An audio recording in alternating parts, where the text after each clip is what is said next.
Good afternoon and welcome to our afternoon panel on the third day of CUESEF. Today's plenary is entitled Youth as Teachers. I'm Shaleg Ramoy. I'm the program director of the Heinz Fellows Program at the Center for Urban Education at Pittsburgh, and it is my distinct honor and privilege to moderate our youth panel this year.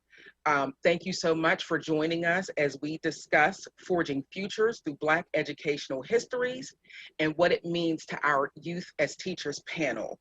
We have several brilliant, remarkable students from across the Pittsburgh region whose educational experiences are as nuanced as the diversity of gender, ethnicity, and race that they each reflect. And without further ado, I am going to call on the youth panelists to introduce themselves to you all. And I'm going to go to Maroa first. Hi, my name's Maroa, and I'm a graduating senior from Westinghouse, and I'm just excited to be here and answer any questions and talk about different things regarding education. Thank you so much, Maroa. Brielle? Hi, my name is Rael. I go to West Mifflin Area High School. I'm currently in the 11th grade, going to the 12th, and I'm excited to be here and for y'all to have me. Thank you so much. Anaya? My name's Anaya, and I go to Shayside Academy, and I'm currently in 9th grade going on to 10th. Thank you so much. Tyler? Hello, everyone. My name is Tyler, and I'm currently in 10th grade going to 11th grade, and I go to Pittsburgh Catholic 6 for 12, and my major is in instrumental, and I play clarinet, and I'm very excited to be here and get things started. Thank you so much. And before we move into the questions, I just want to take a moment to recognize another one of our youth as teachers panelists who was not able to actually make it here with us today. Dwayne is a recent graduate from Westinghouse Academy. He is an athlete scholar. He is brilliant. He is remarkable. He really, left an imprint on my heart in just the little bit of time that we spent together in preparing for this conversation today. And so I would be remiss if I did not take a few minutes to honor Dwayne's absence here with us today. And with that, we're going to go ahead and get started. So you all know that we spent some quality time getting to know each other, you all sharing what your school experiences are and have been pre-COVID, during COVID, and even, as you're looking to the future. I'm thinking of you particularly, Maroa, as a graduating senior. And so the first question I want to ask is actually going to be directed to Tyler. And so as we were preparing for this discussion, you really offered some riveting critiques, right, of what schooling looks like past to present. Schooling and learning. And so I want to offer you and invite you to take a few minutes to share your perspective on that with us right now. Yes, so once I had a theory, basically with how school was, for first, let's talk about like what happened in the past before COVID.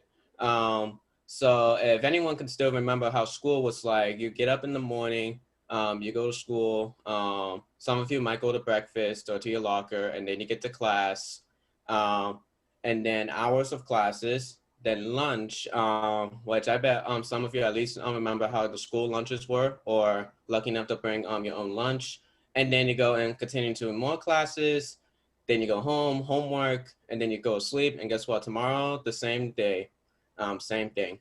But what is interesting is that what I thought is that when I think about my school day, what if it's similar to how my parents went to school, going through that same, I like to call it a loop. And then your grandparents going through the that same loop in school. And if you don't believe me, you can come and get your parents and your grandparents over here and kind of like ask them like, what was similar or what was the same in school? So that was really all in pre-COVID. Like I guess everyone gets tired of it. There's nothing really not a lot of change. You know, it's the same old, same old. Um, but it might be a good thing. I guess because there's always pros and cons. Like, and then when COVID came, and then like I guess things got really dramatic with schools. Especially like on the first day of school, everybody was still having problems with the computers, and people probably still don't have their computers yet. And like it was kind of all chaos. At least I'm in the first semester, because it wasn't like people didn't really know what to do. Even they had a plan intact. If someone like kind of doesn't really follow in with the plan, or like something changes in the plan, then it can probably fall into chaos.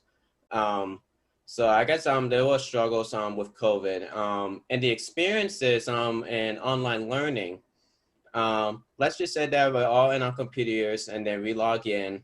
The teacher says hi, they give you the assignment, and then you move on to your next class. At least for me, that's kind of like how it really went. Like there wasn't much interaction. All we do is just the work and then like continue with school. So that's usually how it was during COVID. Thank you for that, Tyler. I think I'll ask, does anybody have anything they want to add to Tyler's comments before I move to the next question? No? All right. Well, Maroa, you're going to be up next. When we met and talked, you provided some insight about the relationship between socioeconomics and school resources, and how certain schools have lots of things, how other schools don't have any of the things. And one of the other things you talked that came out of that discussion we were having was around like this idea of a safety net, right? What it might have meant if a school had some kind of safety plan, you know, in place for students and families long before there was ever the global disaster of COVID. So I'm inviting you right now to just share your thoughts and your experiences with the audience around school resourcing and safety plans or lack of a safety plan for students and families. So when it comes to school resources and like a safety plan for students, one thing that I've noticed not only this past year with the COVID-19 pandemic, but just in general is that the resources that a school provides to their students or their student population, their students specifically, is based off the student population. So let's say you look at a predominantly white school versus a predominantly black school. One thing you'll notice is that usually the primarily white schools may be provided better or even more resources compared to predominantly black schools. And I think that what affects that is also like the tax bracket, who's bringing in more money. So the more money, the more resources. Therefore, certain people may get more resources over another group of people. When it came to the pandemic, I feel like within Pittsburgh public schools, that was kind of shown because I remember when we first started getting computers, like kids may have had problems finding out where exactly to get the computers, and also like things may not have been communicated clearly to families. So now people have to figure out how they're getting their technology and where. And also when it came to the use of computers, you know, some kids, like Tyler was saying, some of the computers were either broken or not working properly, so kids were having a hard time connecting to school, or they still haven't gotten their computers now. So one thing I'll say is when it comes to a safety net, not every kid is provided a safety net within their school, and that's kind of solely based off of the lack of resources within the school. Thank you for sharing that, Maroa. That actually brought up another thought for me. And I'd like to invite you to, you know, share with me what you think about like digital literacy and what's called the digital divide, right? And so what we understand about schooling, right, and particularly schooling for Black children, poor children, other children of color, is that they weren't necessarily using or having access to computers regularly before COVID, right? And so did you have experience around, students who had these devices in their hands, but still, didn't know how to or needed assistance, like being able to actually navigate the applications on the computer, being able to get into whatever the virtual school platforms that were being used? And I'd invite any of you to weigh in on that if you have some feedback.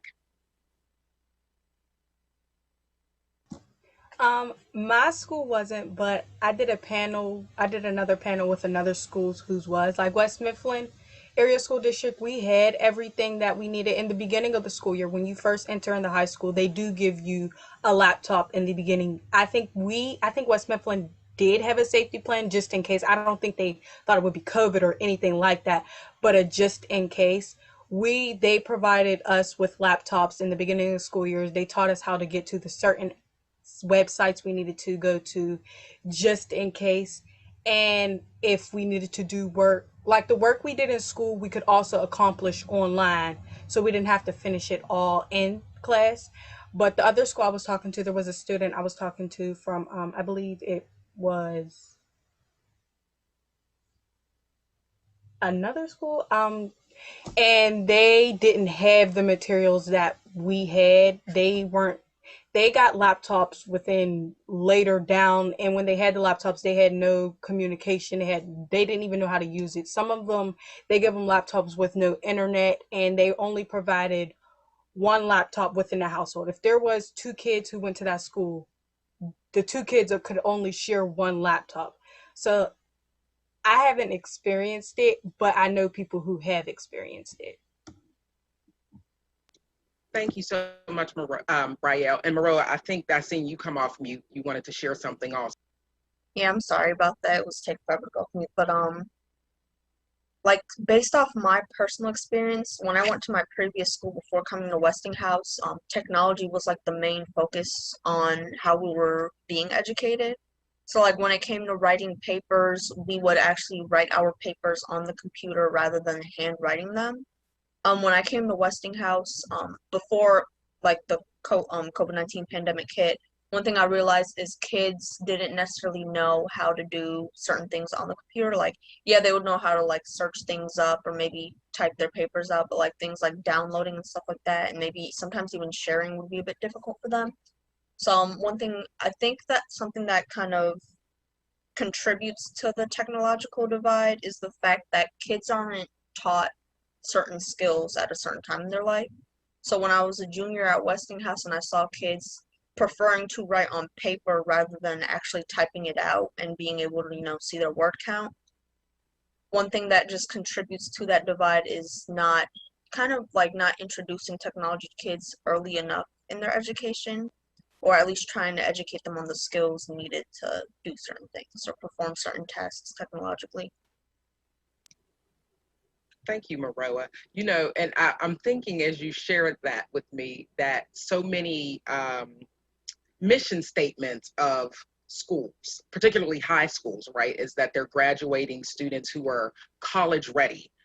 But no college professor is going to accept a handwritten paper of any sort for any reason, right? Tyler, did you want to add anything before I go to the next question? I seen you nodding your head. If you don't have anything, that's okay. No, I was nodding my head just because I actually really agree.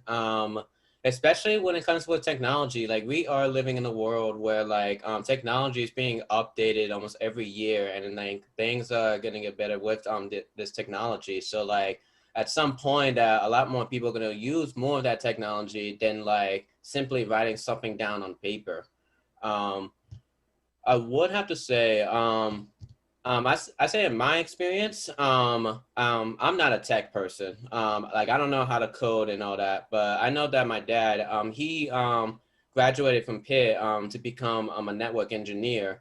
So he was more with the coding and the computer stuff. But like for somebody as a young person using this type of technology, like that's something I had to kind of get used to. But one thing, like I said before, there's always a pro and a con. Like the pro, technology makes it easy, but then the con is kind of like maybe like forgetting some of the old ways, like learning how to write. And one thing I always tell people just to kind of scare them is that like, what if that this powerful technology like become like the Terminators and like turn against us humans? Like I would say that even though technology is getting better, at least learn something extra. Like right now they're making cars that drive by themselves and park by themselves, but then like how are people going to learn how to drive like if that technology like breaks down and it's going to be off for a day? How are you supposed to drive? So it's like at least the skills of driving, because like soon you're not even going to use that technology because you know how to drive. It's the same deal. I love it. Thank you, Tyler. Anaya, I wanted to give you an opportunity to share anything about the technology piece or digital divides, as you may have experienced it before we move to the next question. I agree with like people should be like learning how to use it because although they might not need it every day, it should be like important just in case they do because it's kind of like a life necessity, but you never know when it will be like something serious that you'll actually need to know. Thank you so much. Yes, Brielle. I agree with Tyler and what Anaya said, but I also think it's more of like of how you are raised thing because my mom, we were taught to use computers and all that, but she never lets us like we read books. I'm probably reading like 3 different books right now. We were also taught to use the essentials that we grown up using like books and other essential lives that we need. So I think it's more of also like a parent and a school thing. Like I think they both need to like find a collaborative way to do it. Yeah, that reminds me of that self-help and self-determination that we have been talking about so frequently throughout CUESEF this year. Thank you, Brielle. The next question is actually for you. And so you did talk to us about your experience of attending a school that is pretty well resourced, that you all are receiving laptop computers when you enter high school. And so what can you tell us about education and learning for you? And what you know about the educational experiences of other Black students, either in your school or in other neighborhood schools. So the education learning that I've had since COVID started, well, before COVID started, we were all in school. Everything was fine. We knew something was going on, but we knew they weren't giving us all the details. And then boom, it hit us. And it was like, it struck us like now we have to make a decision of what we're all going to do. And I think at that moment, we all just froze into time because we've never experienced anything like this. So we had to some people had to be more stronger than others, and some people had to depend on other people more than others. So the education system, we all take our laptops home. Like we take them home, we take them to school every day. So when it happened, the school told us to make sure we had our laptops and our chargers and everything. So that's when I kind of knew things were sketchy because they don't really tell us to bring them to school. But if they're telling us, that means they're telling us for a reason. So when they told us we didn't have like no assignments for like 2 weeks, but the school kept in contact with my parents. Like they called, they gave daily reminders. It wasn't like someone personally called, it was like the voice message that they sent all around. So they did keep us in touch of what was happening, but like learning wise, we were just like frozen in time and we didn't know.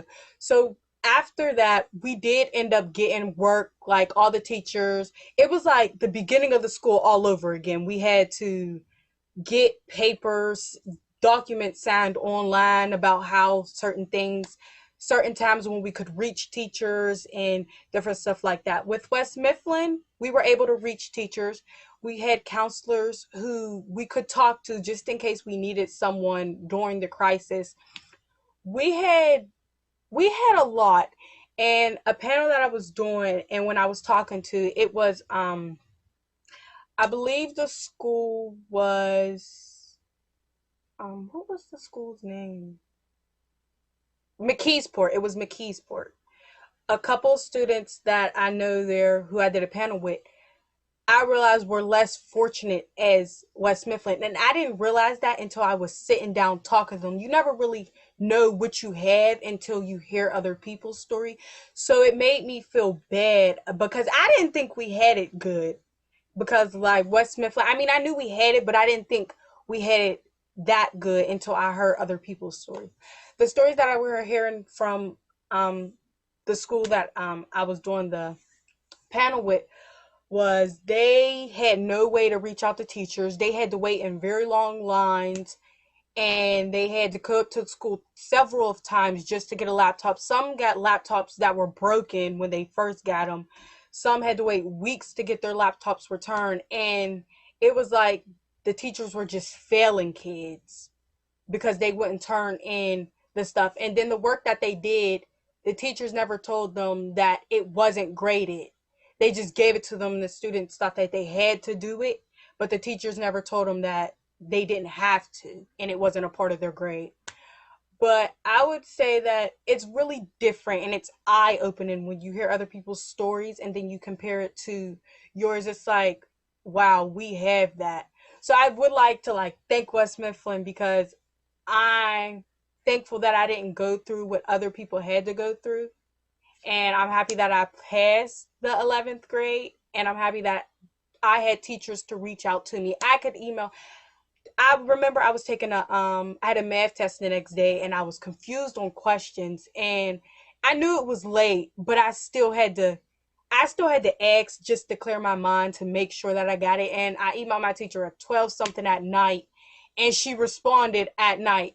So I think that I had the stuff that I had to pass, and unfortunately other people didn't have that.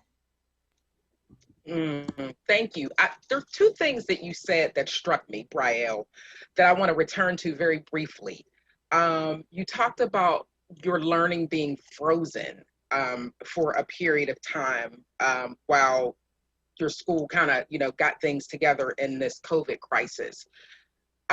Do you believe that your learning was actually frozen, or do you think that you were learning some other things in the interim of, a very prescribed kind of learning that the school would have offered you?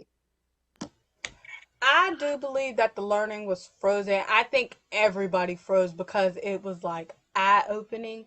So I think they were just getting themselves situated for what was about to happen. And I think they didn't want to just throw anything at us to confuse us and stuff like that.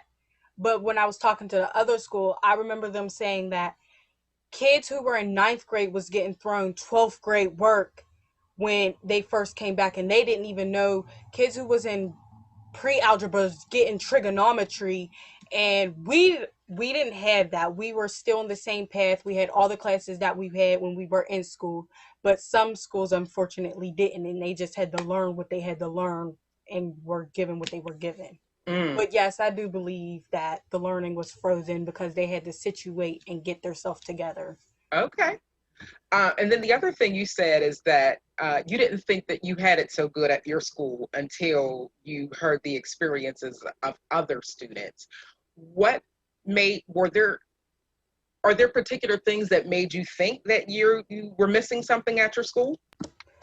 Honestly, I think it's about what I've heard in the different schools around me. Like, you got West Mifflin, then you got McKeesport, you got TJ, all them schools era. So TJ, I believe they have it good. They have it good. They have all the essentials they need. Then you got McKeesport. They don't have it so good, but they have the stuff that they need. And then you have West Mifflin. And then when you say, it's like when kids ask you what school they go to, then you say West Mifflin, like, oh, you go to that school? So it kind of just made me be like, oh, well, I go to that school. So it was just like I took in what I heard, and that's how I felt like, oh, I go to that school. It's not a good school, but it's a school, and I'm learning. So it wasn't more of like my opinion. I think I just took other people's opinion and based it off of that school. And I'm upset that I did that because now I realize what we have and how we have it. Thank you so much for that, Brielle. Anaya, we're going to come to you next. And so, as we were planning this discussion, one of the things that came up was about mental health, unaddressed mental health as it related to virtual school. What can you tell us? What can you offer us about the relationship between mental health and learning and student well-being before COVID, during COVID, and even beyond COVID? Well, I know like it was different for everyone, especially like for most of my friends. And like before COVID, you didn't really think about it that much. Like you're just like, oh, I have school and then I go home or whatever.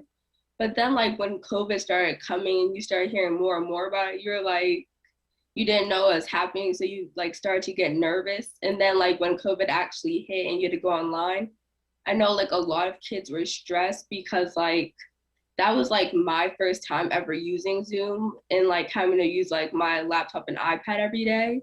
So like it was kind of like frustrating because I had to get to like classes on time and like have to go with the flow and like learn how to use it and like keep up with class.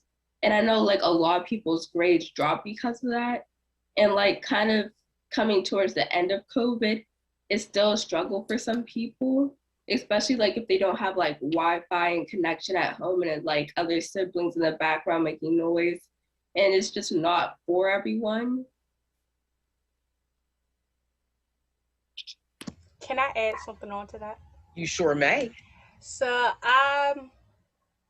before COVID, I think everyone was how they were supposed to be. We were like on a consistent time. It was like repetitive. The days was repetitive.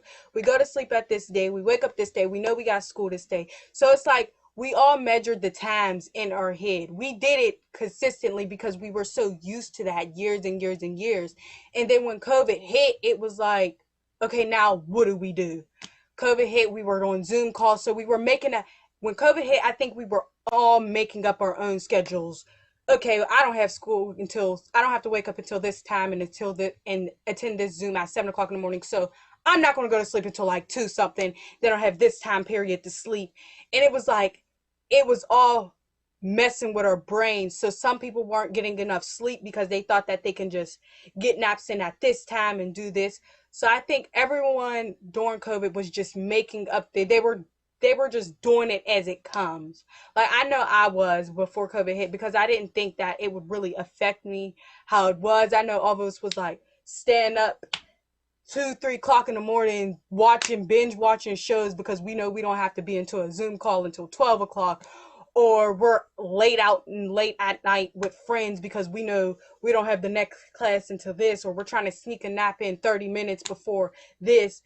And then after, well, not after COVID because COVID's still going on, but like when COVID slowed down, I think all of us got it together. Like we have a consistent, not more of a consistent, but like now it's more consistent. Like we know how we're supposed to handle things and when we handle it. Like for we have to wake up. Well, we don't have to wake up, but we have to do attendance between 7 and 9 o'clock. Those are the panels. That's when they leave it open. So I wake up at 7 o'clock. I do my attendance and my geometry class live meeting. We have the options to join the live meeting or not join it. So I felt like joining the live meetings will get me up and moving and ready for the day like I was in school. So I decided to join the live meeting. So I would wake up at 7 o'clock, do the attendance. Then I would take my shower and do everything that I needed to do to get ready for my day. And then I'd just be on Zoom calls or I'll do work until that long period of time. So I think it has affected some of our mental health. And I believe the online has made people more stressed and has doubted themselves because they know that they could do better if they were in school. Like, darn, I failed this class, but if I was in school, I would have aced it because I'm more of a hands-on person. So I do feel like online learning has affected our stress levels, and it has basically made us feel more down about ourselves because I know I could have passed that class if I was in school, or I know I could have gotten a better grade on that test if I was in school, if I had the resources that I needed, if I was in school. So it kind of makes us frustrated and it makes us like, okay, well, now it's just about passing school and getting it over with. It's like they feel like the teachers are not trying to help them, and it's just all of it's on them in Mm-hmm. this online system. Right. So I do feel like it has affected our mental health, and not only our mental health, but our parents' mental health, Mm. because they're getting phone calls talking about your child's failing this in class, and your child might have to take summer school. So now the parents are mad at us, and we're mad because we believe we could do better if we were in school. So I do believe it's like a chain effect, and then the teachers are wondering what could they do better online to get us to where we need to be. So yes, I do feel like the students are stressed, but not only the students, but everyone is stressed, and they're all just trying to take it one step at a time. Mm. Thank you, Brielle. You're so wise. You're all so wise beyond your years. So that brought up something for me. And one of the things is like the way that students, as you pointed out, teachers and families were thrust into this self-directed learning reality, right? Whether or not you had the capacity or even the skills and tools to be a self-directed learner. But that made me think about that safety plan and safety planning that we talked about in our pre-planning, right? And Maroa, I'm wondering if, as you listen to this, um, what your thoughts are about like how education leaders, how school systems may have been able to come in like with a different approach, with some kind of learning plan, right? That may have helped students and families determine how to set schedules. You know, tell me something good. I think like at the start of the pandemic when schools literally shut down and we all had to kind of transition into online learning, it just showed us how broken the American education system is in general. Just because like we've all had similar yet different experiences. Like for me, since I'm in Pittsburgh Public Schools, when we had that happen, I know like at my old school, within like a week or two, they sent packets to kids' addresses for them to do, and then maybe they would mail it back, or they would just submit it online. But specifically with Pittsburgh Public Schools, at least, when that happened, we were out of school for like a month because they didn't like they literally had to plan everything out last minute. So like they had to figure out, okay, so what software are kids gonna use, how are teachers gonna upload work. So like it just showed kind of how unorganized Pittsburgh Public Schools was on their end and how it kind of affected students because when I was doing the online learning, like after they figured it all out after that month, I used to always like be on it in school. Like when I was physically in the building, I would like do my work in class and get it done before the bell rang, and I would make sure I did all my homework and everything. But when online school happened, I passed my junior year fine, but while I was doing the work at home, the thing is, like, since there was no online instruction junior year when it all started, I remember when I was doing my work, I would like take naps in between and then I just wouldn't end up doing the work till the next day. And then the next day would come and I'll be like, oh, maybe tomorrow. And then I still would get work done, but it just slowed me down. And then when everything transitioned to completely online my senior year, I was able to adapt well, and I was still like a high honor roll student and everything. But a lot of kids I know struggled because it was like something just like the fact that this is our first time doing this in our lives kind of just shook everybody. And also, like some students or a lot of students can be hands-on learners. Luckily for me, I was able to adjust to the online thing, but some kids weren't able to adjust to it, unfortunately, and it took a toll on their mental health and their grades. Thank you, Maroa. Tyler, I see you shaking your head. You want to share something before we move to the next question? Yes, I actually had to add on with Burrell and Mara about like how really online is and how stressful it is because from my experience like we just like we went back home, and then the news said that everyone's officially now in quarantine. So like we were just not in school for like almost like a whole month. We thought ourselves like an early spring break, and yeah, we were happy. So it's like we can take our time and all. And while that time, I was just watching TV and stuff. And the plan was that we were gonna come back after like the official spring break, but then that never happened. Now it said because it's like we're coming back next week. We might come back next week. And then like we're not coming back at all. We're not coming back at all. So then it took a while to like to really make a plan. But the good news is that we were able to have our computers, but then like make sure we have them charged and everything. Like our stuff is probably packed somewhere, and like if you left something behind at school, then like you have to use the resource that you have at home for now. So then because we were about to finish the school year strong, like my teachers were very excited just to finish the school year like strong, and like good luck next year. I have high hopes for you. But then now it's like tiny little bit of assignments for us to do, and like and they were graded, by the way. Like we didn't get to meet. Like I know my reading teacher, she had a YouTube channel, and she was been filming like what should we do like for that class time, and the assignments will be on Schoology, and my math teacher will do the same. It's except he makes a video on Schoology instead of YouTube, and show us like some I guess new math skills and stuff, and like so on. And then there was summer, but COVID was still here. And I also had to add on with the mental health. The mental health, that was something that was really big during COVID. Especially with myself handling with the depression and the stress and the anxiety with COVID.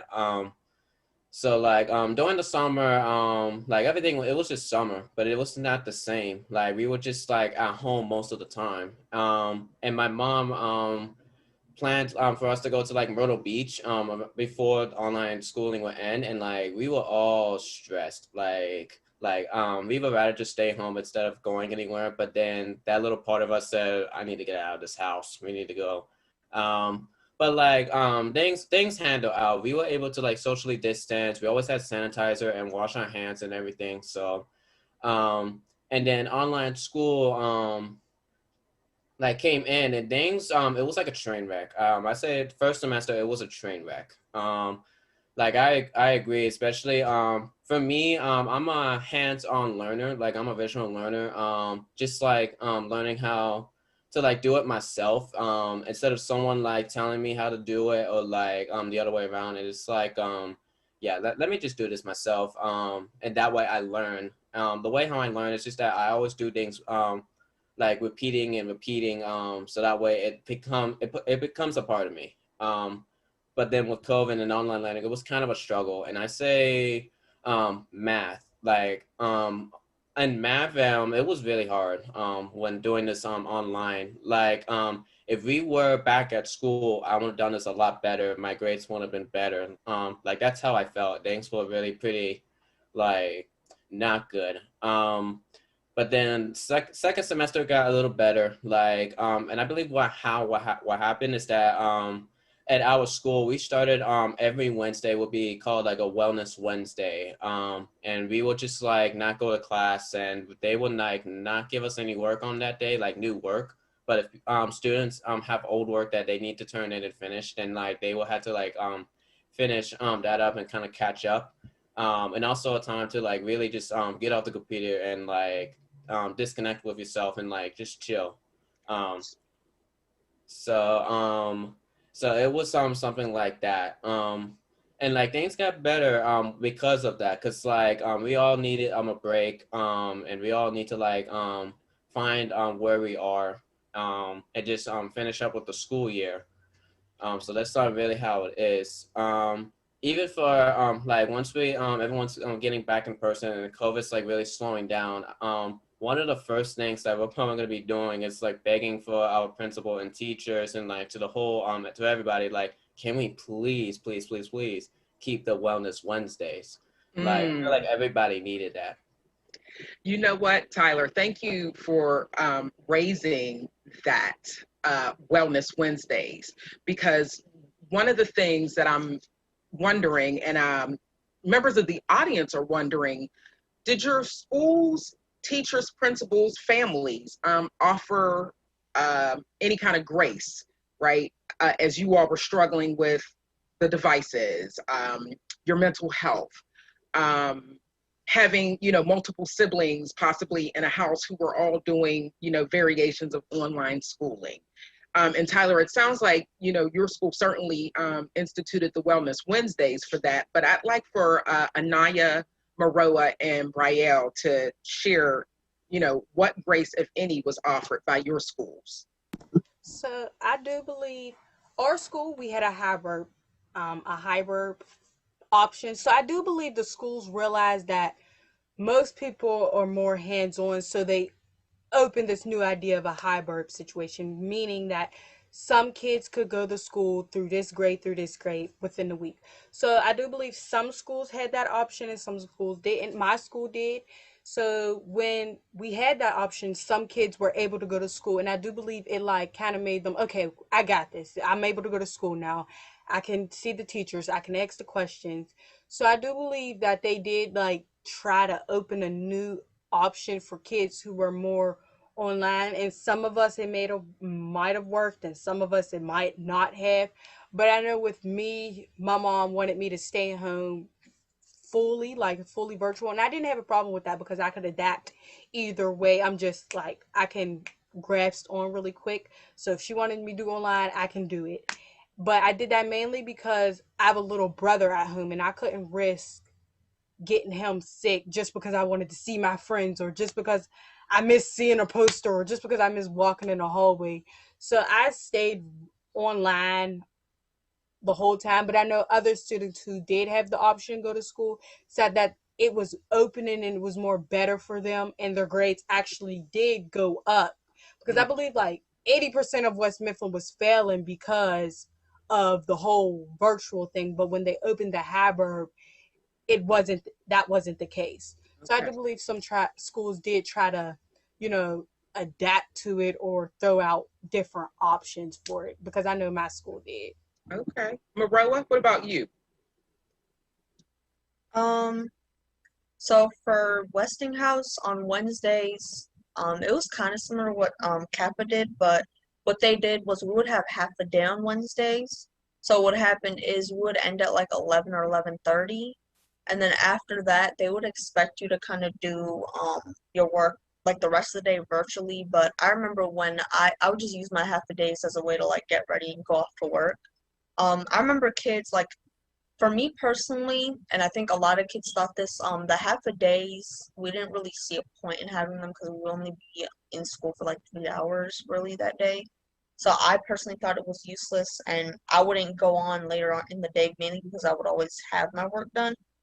Um, like one thing with what Tyler was saying with the Wellness Wednesday, um, and with what my school was doing with the half a days, I feel like I thought, or I was told this whole time that it was half a days for the whole school district, but it's news to me that Kappa did Wellness Wednesdays, which I think if Westinghouse had that where kids didn't have to log on Wednesdays, because a lot of kids were complaining about it, they thought it was useless that we were logging on, and I thought that too. If we had like Wednesday off, basically, I think it would have been much better because it would have been like one thing is for seniors, we always will get early outs, and then that was taken from us this year, at least at Westinghouse. So kids like were complaining about how they really could have made a lot of money, and it's true we could have made a lot of money with whoever had a part-time job. So if we had Wellness Wednesdays like Kappa did, I think it would have just worked out better for everyone because kids would have been able to work a little bit more on themselves, like work at their part-time job and get more hours that day, or just take a break from off the computer, which I would have much rather preferred as opposed to going to school on a half a day on Wednesdays. And I think like both like with what Tyler was saying with what I'm saying, it kind of shows the divide in Pittsburgh public schools. Mm-hmm. Thank you, Marilla. Anaya, what about you? Um, did your school offer any kind of grace, any kind of forgiveness of late assignments or missed assignments or anything like that in the midst of all your online learning? Or did you, in fact, even have online learning? My school also did hybrid, Okay. and for like, they didn't really give us grace like that, but like, if like a lot of, not like a lot, but like if a small amount of kids got COVID, they would like, depending on how bad it was, they would like close school for like a couple of days so they could like, or like push everyone online for a week so like they can make sure like everything is clean and sanitary, and to make sure like the kids who got COVID were okay. And like, I know that was a struggle for a lot of people, especially the people who liked learning in person, because like, I know it's been like a year now and like people are like trying to adapt to Zoom, but like, if it doesn't work for someone, it like, no matter how long it will like they adapt, it won't work.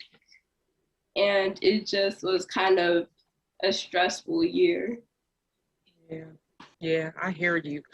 You know, Maroa, you raised an interesting point in your response that I want us to take a few minutes to think about. And I'll ask each of you, you know, if you have something you want to share. So, you know, while the world was closed down, experiencing a global pandemic and COVID-19, there was also more police violence against Black citizens occurring, you know, all kinds of incidents of racialized aggression and violence.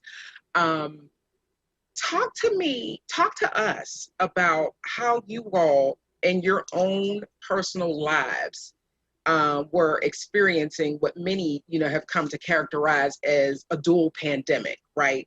Of really flagrant anti-Black violence and racism in the midst of a global pandemic that really impacted and affected Black people, right? In disproportionate kinds of numbers. And so, you know, if you think about how your own families and your own households experienced, you know, either loss of work,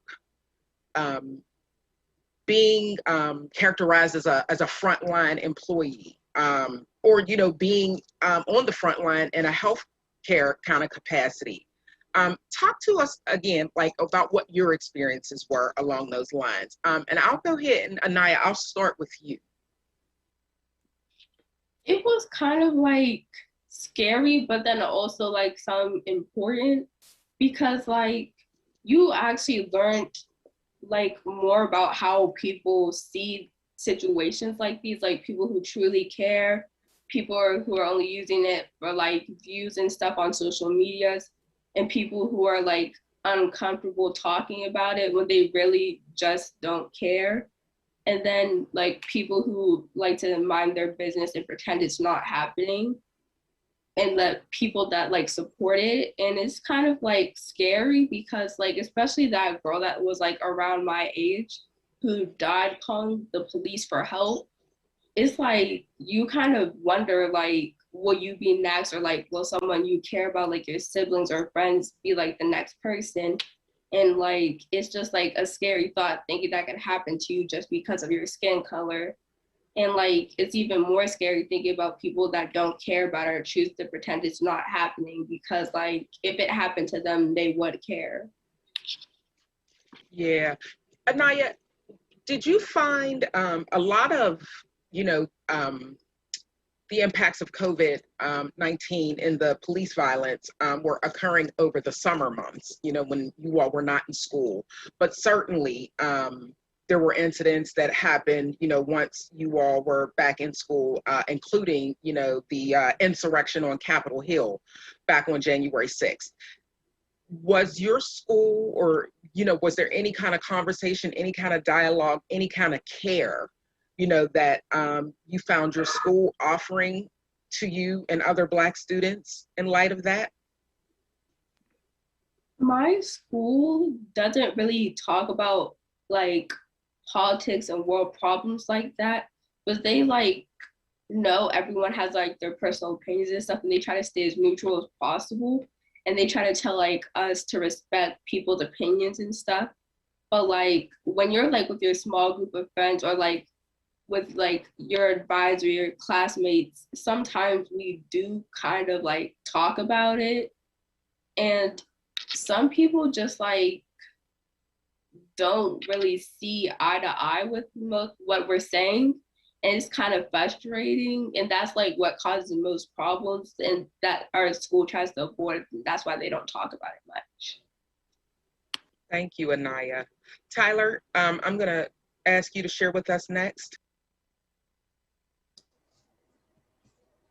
Yeah, like things were just really sad, and like I feel like that's one a really big reason what with this mental health that me and my friends all had because of like what was going on with politics, and also with the police brutality. In my school, we would just come together, like my principal's idea was just for all of us to come together and like kind of like talk about it, because really the staff feared that we'll be like kind of like keeping in our feelings. So like they had us kind of like talk about it and have our feelings known and released. And most of us were just outraged.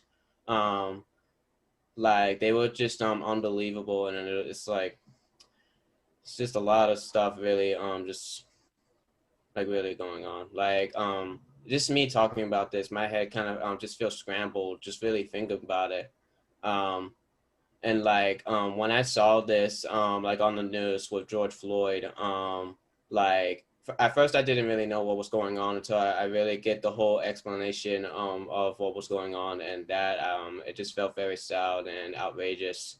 And then what was more outrageous was that he was not the only person involved. Like there were many other black people just getting murdered by the police. And like some of them were like years ago before George Floyd, and that was like very frustrating. Um, I guess like from that day like I kind of like reacted saying like relating to like what was happening then to like back then where there was slavery and there was segregation, and like racism is still here. Um, and I guess I kind of don't really want to go too much with politics, because for me that's how I kind of blame it. But like it was just a lot of emotion just like really just going through. Um, and for that I was hopeless. Because of my depression I was just hopeless. And I can literally just imagine just everything just burning down and continuing to burn it down. Um, it's like sometimes it's just like when you're on that side of like there is no point. Like um, I guess what I'm really trying to explain is that you're in this spot where you're trying to find hope. Where like everything is negative, where everything is just like really just all you see is just the flames all around you, and there's no point in just trying to escape that. Um, Especially when I went through with my mental health, was that because of COVID and because of what was going on in the world, I put myself in a box, try to hide from the outside world to keep myself like protected. But the problem is that because now that COVID's slowing down and that like everything is like, now the problem is how I'm gonna get myself out of the box. Like there were moments where like our trip to Myrtle Beach, like the beach was beautiful and like we had some good times. Or we go out on a drive in the Jeep and just like drive around, like just at least just get to see the city.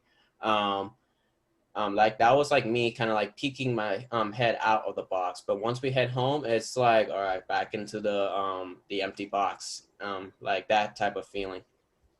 Thank you, Tyler. Maroa, you have anything you want to share with us? Yeah, I was gonna say that like this past year with the Black Lives Matter movement and the COVID-19 pandemic, the pandemic itself highlighted the racial injustice in our countries, specifically because I remember on that time when Breonna Taylor, Ahmaud Arbery, and George Floyd, when all that happened with them, and like with the Black Lives Matter movement protesting practically every day. Like I remember it was just happening so consistently here in Pittsburgh and across the country.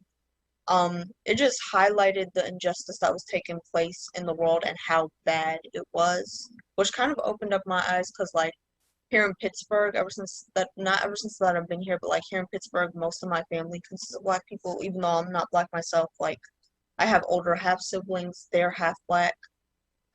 Their mom's Black, and then my nephews are Black. And when all this was happening, it kind of opened my eyes and made me fear for their lives, specifically my nephews, because like they're little to me, they're still little babies. One of my nephews is about to turn 10 years old, but like he's still a baby to me. And it kind of like when I first thought about it, I was like, what if my nephew's walking down the street and he's gonna be the next one to be picked? So it was kind of like an eye opener as to how racial injustice is plaguing our lives. And what was amazing about it is it opened my eyes and it showed how much young people my age want change. Because since we were all transitioning to like being online, even though it wasn't school, like I was more on my phone. I was on my phone the most this past year compared to all these years that I've had a phone myself. So when I was like on Instagram, people would share posts with like hotlines to call like maybe the mayor's office or like state representatives and things like that. People would share like mental health resources. People would also like highlight George Floyd, Ahmaud Arbery, and Breonna Taylor's death and like what was happening with their cases. And with that being said, just this whole thing showed that like we can all come together at a time of need, and just how important it is and like how much people my age actually do care about it. Even though it seems like we don't care, we might stay quiet. It's kind of like we're told to be quiet. We actually aren't. Thank you, Maroa. Brielle, anything you want to add before we transition? I feel like racial injustice have always been around, but like Maria said, I feel like it gave them that push to like basically give them the clear and do whatever they wanted. Because I was assaulted by, well, I was beat up by two white police officers on a school bus.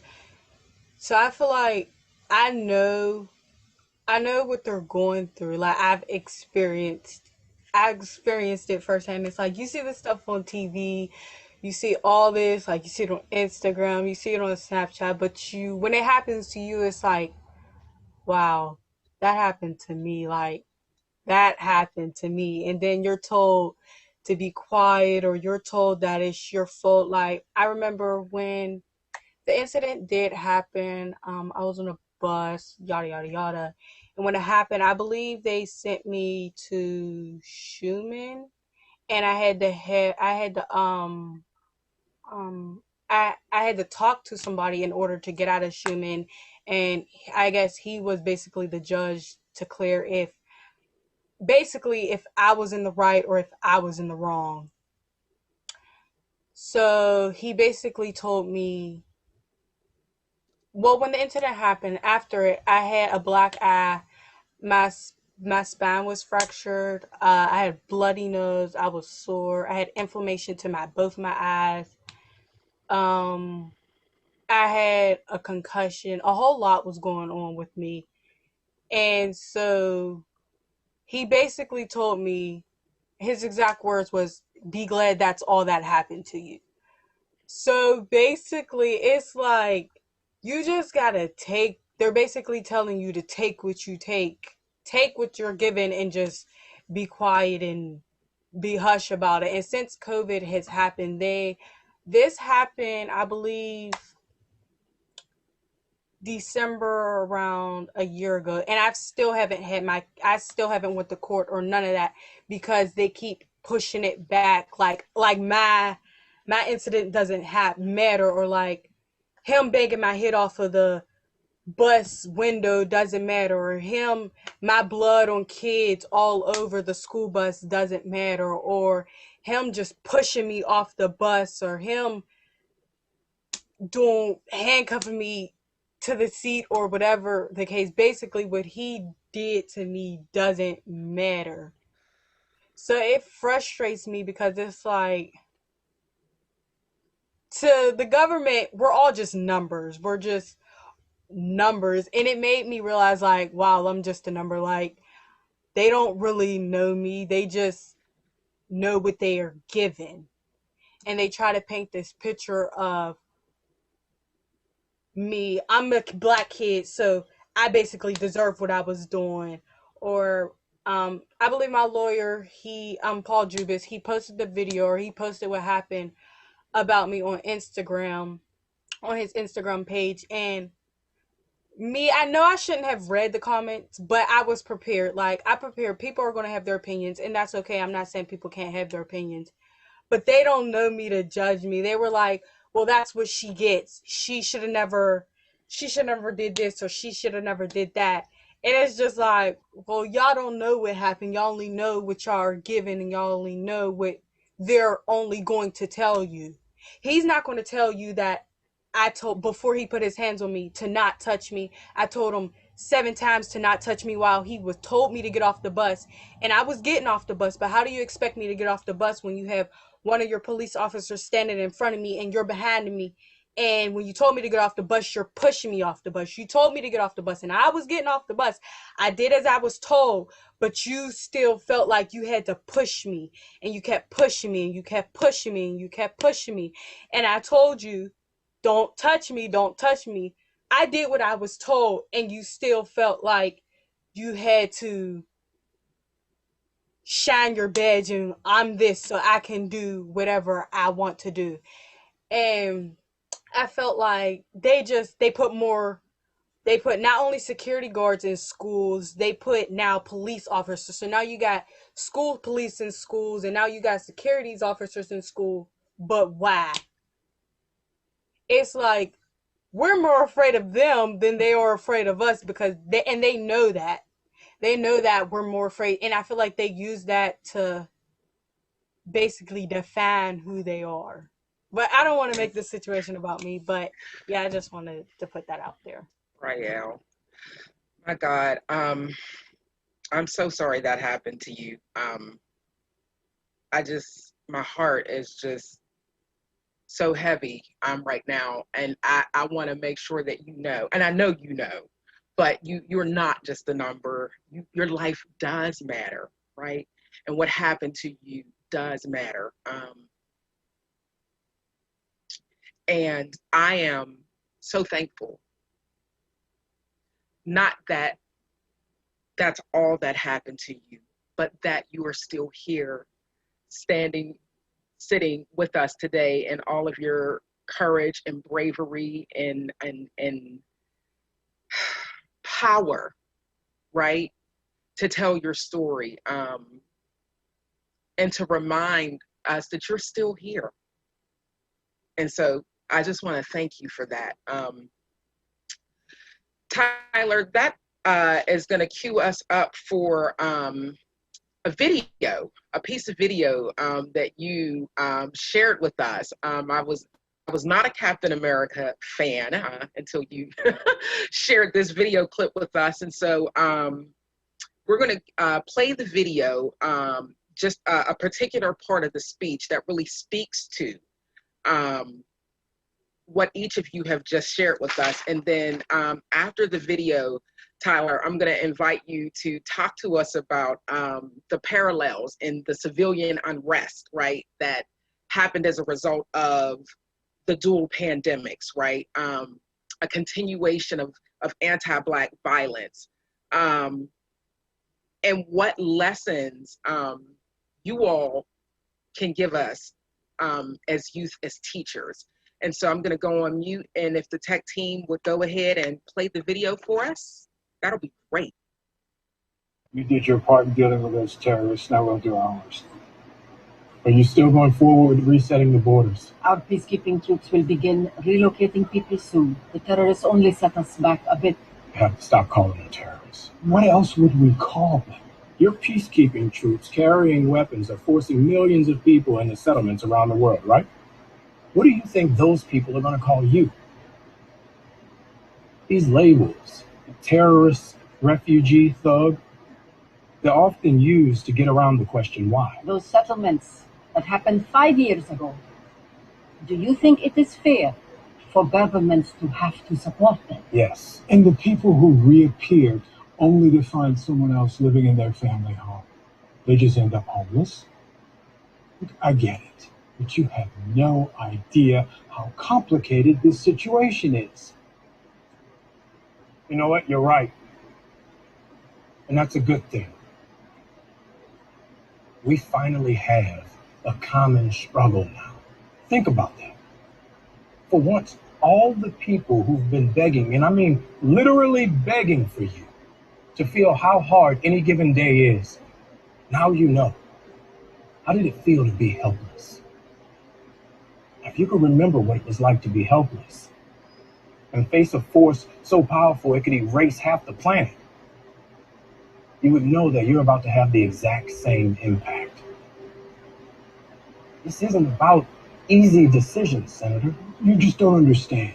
I'm a black man carrying the stars and stripes. What don't I understand? Every time I pick this thing up, I know there are millions of people out there who are going to hate me for it.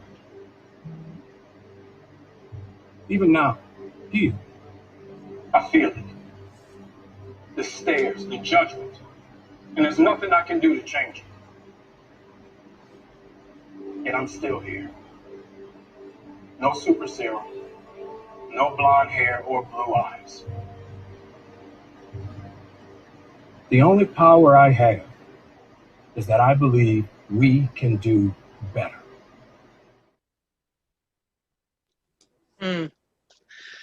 Talk to us, Tyler, about the power we have to do better, right? The relevance to this movie clip in the pandemic and anti-Black violence and online schooling.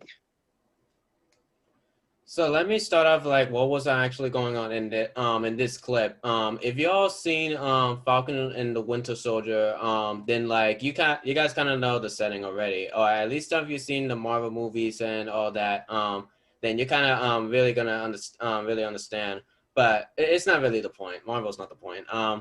But like first off, when I actually wanted to carry it off when he said you had to stop calling them terrorists. It's just that it kind of makes me think that like they're just people, because what was happening was that these terrorists were actually a group of people who actually end up homeless after the events of Endgame, where because half of the people were erased and then they were brought back. Like things were trying to go back to normal, but like now it's like whatever happened when half of the people were gone, life was kind of perfect. But then when half of those people came back, now it's like, okay, back to normal, and you don't live here anymore. Get out of here. And now they just end up like homeless and poor. And they were just begging for like we need help, that we need a new home, or like there's even like these places around the world that ask for resources. Like one of them was a school full of like poor kids. It was like not like a public school, but it looked like a school. Like they come in together and they just come to learn from the books and stuff. But then like they're not having the supplies, the resources that they need, and like they called like their government for those supplies and resources, but that was like months ago, and it never happened. So like when you really think about it, since the start with online learning, everybody like people end up lucky and they were just fine. And there were other people that like they were struggling. Like they didn't have their computers yet. Their Wi-Fi was bad, or like they're not really getting the resources that they need. Like they were struggling. They needed help. So what Captain America was saying, which by the way, he was the new Captain America. We all know that Steve Rogers, Captain America, he was white, blonde hair and the blue eyes and the super serum. So now Falcon, he becomes the new Captain America, but for a reason. How he was saying, how people, like how the government, like, because right now they were just about either kidnapped or they were literally about to die, and like they were like asking for him to help them out, like save them. So now it's like, now you know how it feels like to be helpless, but you only felt like that for like 30 minutes. Those people who were like begging and struggling, they probably were like helpless for almost like the rest of their lives, so like for years. So like it just really makes you think about that. It makes you just feel bad. And the other part I wanted to add was like how he was saying that I'm a black man carrying the stars and stripes. Because like the government, they recruited another white man who looked like Steve Rogers to be Captain America, but eventually he was not really the right Captain America. Right. If you see the show, then like you'll understand seeing. But like there's the thing. Steve himself gave Falcon the shield. He himself gave him the shield. There was a reason, and I said that speech was the exact reason why. And like I feel like there was something more into put because in that clip you if you guys saw that that old black guy who was watching that speech, he was actually the first black Captain America, and he was like almost like a figure, a mentor to Falcon. Okay. But then in his experience, it was a really sad story. It was really sad. Like for him being Captain America, he was thrown in jail for 30 years, and he was tested, and he was tortured, like just saving people's lives and like carrying the stars and stripes. Just being Captain America, but really Captain America was supposed to be a white man. So like he was having a really rough time back then because that he was black. And he was warning that to Sam, like the stairs, the judgment, but yet I'm still here. I'm carrying this shield and I'm with you all. Like he's here. Even where he straight up that old guy that he straight up said to Falcon just to really warn him that they will never let a black man be Captain America. Like he straight up just said it. As a warning that for you as a black man about to become something in a white role, which is it doesn't have to be that way because it's Captain America. For him to be in that role, that's what is gonna happen. That's something you have to be aware. That's something you have to like you know what I'm saying? That was deep and that was heavy, and I'm so appreciative of that, Tyler. And I think one of the things that I took away from that, and I'm so grateful to you for sharing that movie with me and even all that background, is that in spite of and despite, right, the extremes that certain people will go to, right, to deny us our basic humanity, right, to deny us our needs, our basic needs, right, that we are going to, like, we're not going down without a fight, right? We are going to stand up, and we're gonna because we're here, right? We are here. And so wow, this time has gone by so quickly. I'm getting kind of sad because we're like getting close to the end. And so I have a final question that I would like to pose to each of you. And the question is, what is the most important thing that educators and education leaders need to do to forge a future for Black educational equity? And Anaya, I want to start with you. I'm sorry, could you repeat that? Absolutely. What is the most important thing that educators and educational leaders need to do to forge a future for Black educational equity? To understand that not everyone has the same stuff, especially like at home and stuff during like COVID. Not everyone has the same stuff like the school has or other kids have. We all come from like different backgrounds, and then you need to find a way to like work around that. Thank you, Anaya. Marilla, what is the most important thing that educators and education leaders need to do to forge a future for Black educational equity? I think access to proper resources for all students would bring about equity, just because, like, when it comes to a student receiving their education, and based off my experience, like attending predominantly Black schools and schools in lower income communities, the better resources a student has, the better they are going to do in school and the better they can do after school. So when schools provide different types of resources to their kids and don't limit or try to take away resources to their students for their students, then their kids have a higher chance of succeeding. Thank you for that, Marilla. Rael.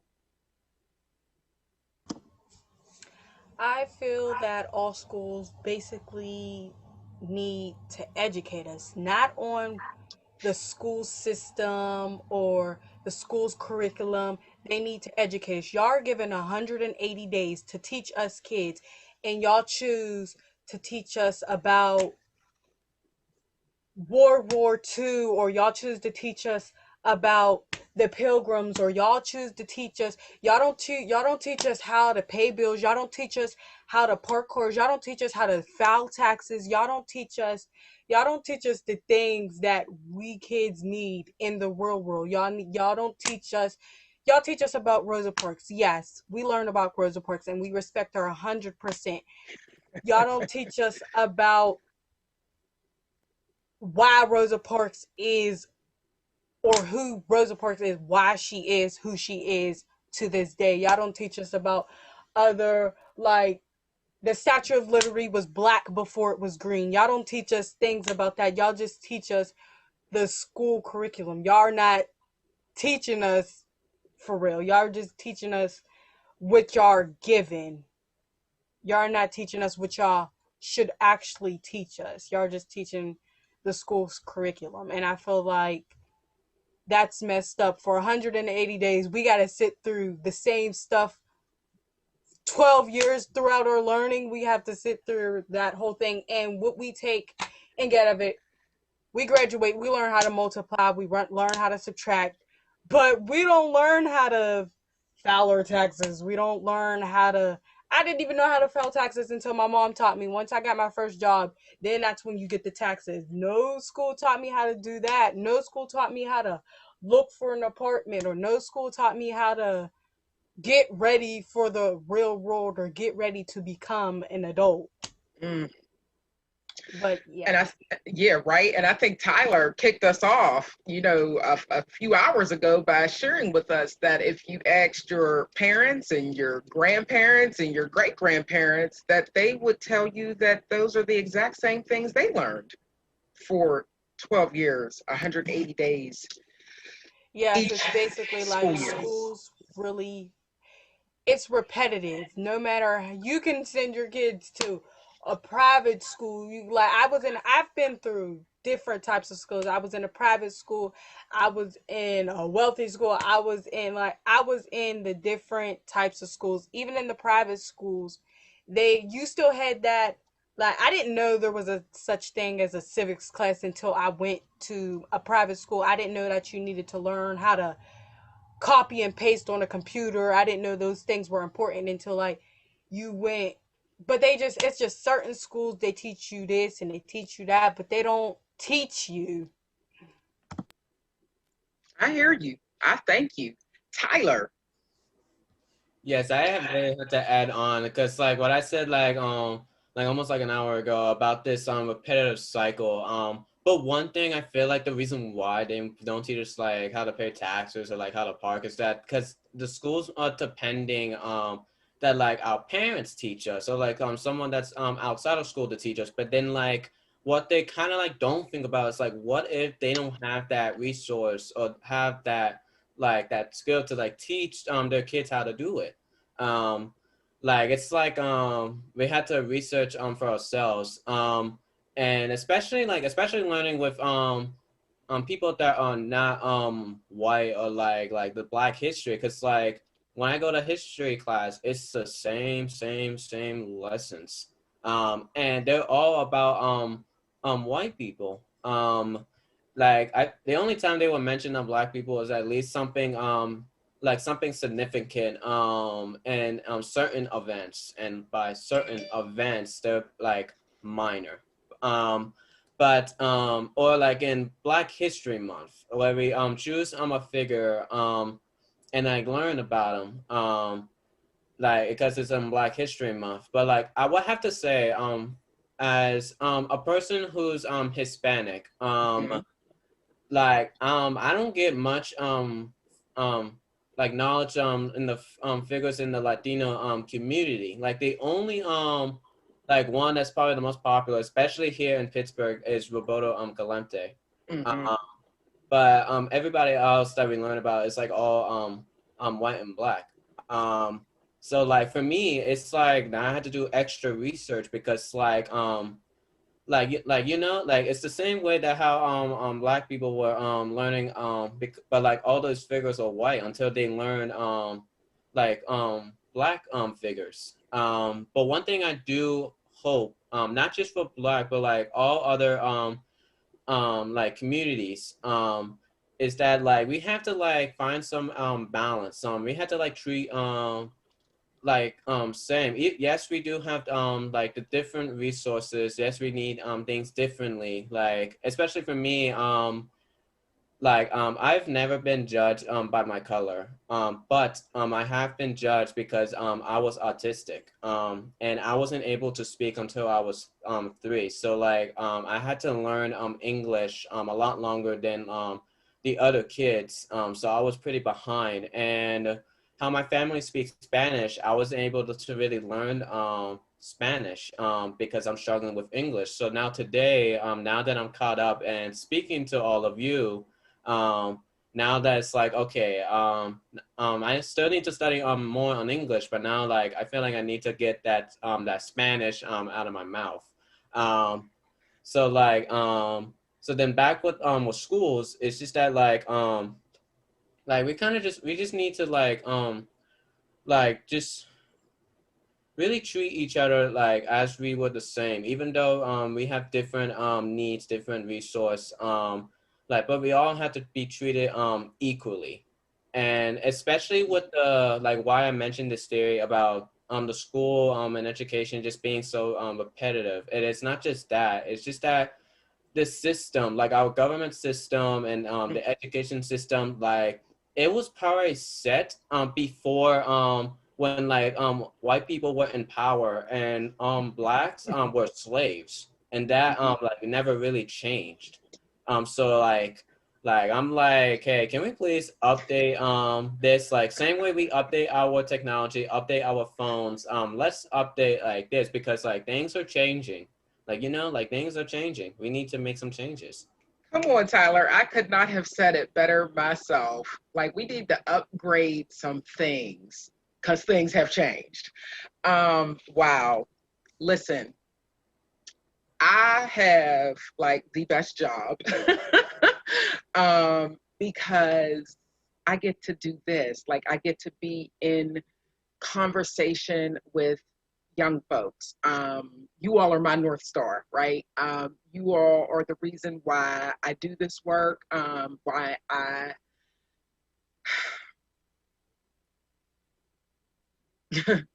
do this work.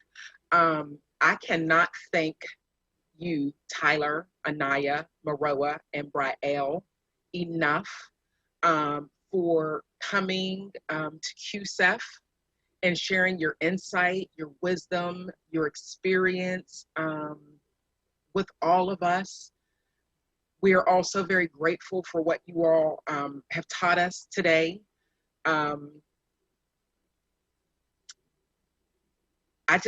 my heart is so full right now. I wish we were in person so I could have been giving you all hugs every time we met, and another hug before we left today. But I don't know, I guess maybe you'll have to call me or email me or something, and we'll have to get together in real life. But I just thank you so much for what you've shared today. It's been an honor and a privilege and a pleasure to share this space with you all. Thank you for what you have provided to us that we need to know as educators and education leaders about how to better support you all in the communities that you come from.